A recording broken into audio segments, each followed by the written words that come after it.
মানুষকে যদি বোঝানো যেত আমরাই দায়ী আমাদের আজ ও আগামীর জন্য,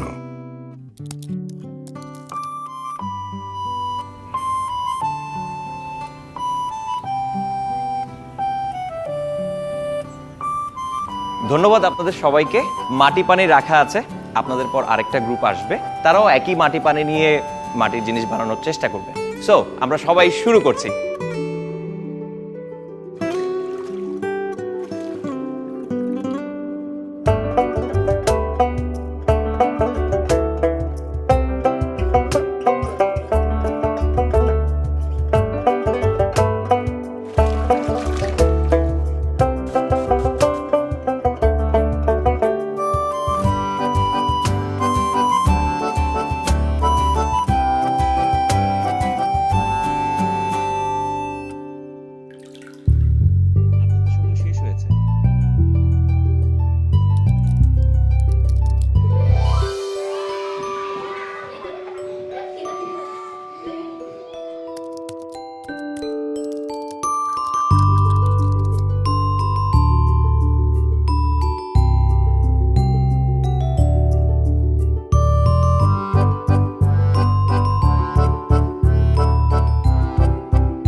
আরে বাচ্চারা আরেকটা গ্রুপ। হ্যালো। বড়রা এখন তাদের কাজগুলো ছোটদের কাছে দেখাবে।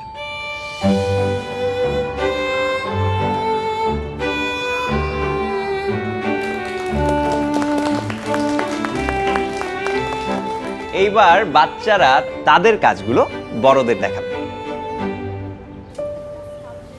ওদেরগুলো তো একদম ড্রাই। হ্যাঁ, ভেঙেও গেছে দেখো। আমার মনে হয় পানি একটু বেশি খরচ করে ফেলেছি, তাই না? আসলে আমরা ওদের জন্য খুব একটা পানি রাখিনি, কিন্তু আগে থেকে বুঝিয়ে নে যে আমরা পানি বেশি খরচ করে ফেললে ব্যাপারটা এমন দাঁড়াবে। আমাদেরকে তো আসলে বলেছিলই যে আরেকটা গ্রুপ আমাদের সাথে কাজ করবে। আমাদের আজকের অবহেলায় যেন ভেঙে না যায় আগামীর স্বপ্ন। জিপিএইচ ইস্পাত আগামী সেই পৃথিবীর কথা ভাবে, তাই ইস্পাত উৎপাদনে প্রয়োজনীয় পানির পুরোটাই সংগ্রহ করে রেইন ওয়াটার হারভেস্টিং প্রক্রিয়ায়। হ্যাপি চিলড্রেন্স ডে, জিপিএইচ ইস্পাত।